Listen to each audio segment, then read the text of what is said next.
பாருங்கள், ஒரு சவ் சாப்பாடு செய்யலாம் பாருங்கள். நல்லெண்ணெய் ஊற்றிருக்கேன், கடுகு, 4 கடலைப்பருப்பு போட்டுங்க, கொஞ்சம் பெருங்காயத்தூள், கொஞ்சம் மஞ்சத்தூள் பாருங்கள், பச்சை மிளகா, வெங்காயம், கருவேப்பிலை, வெள்ளைப்பூண்டு, தக்காளி போட்டுருக்கேன்.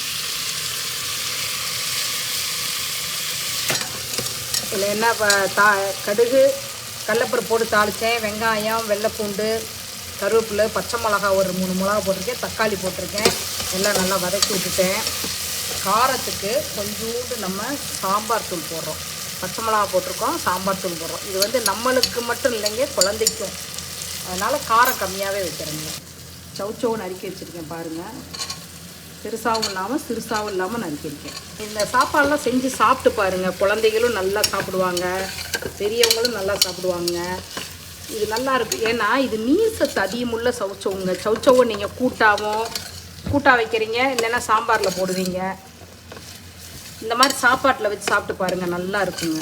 தண்ணி கொதிக்குது. இதில் வந்து நான் 1 உலக்கு அரிசி, சாப்பாட்டு அரிசி, என்னங்க 1/2 உலக்கு வந்து பாசிப்பருப்பும் துவரம்பருப்பும்.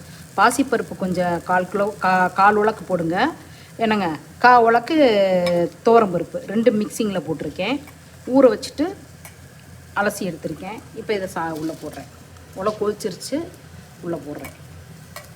சாப்பாடு வந்தோடனே எப்படி இருக்குன்னு உங்கள்கிட்ட காட்டுறேனுங்க.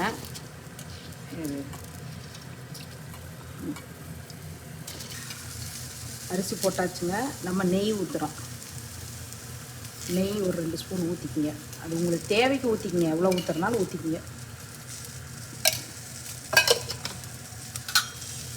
நல்லெண்ணெய் தான் தாளிச்சிருக்கேனுங்க. கடைசியில் நெய் ஊற்றிருக்கேன் கொஞ்சம். சாப்பாடு எப்படி வருதுன்னு கடைசியில் காட்டுறேங்க.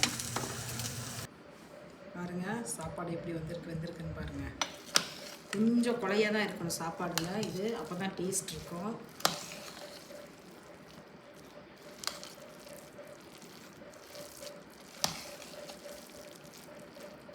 பார்த்தீங்களா, புழுன்னு இருக்கக்கூடாதுங்க. இது கொஞ்சம் தண்ணி அதிகமாக வச்சு நீங்கள் குழைய வைங்க.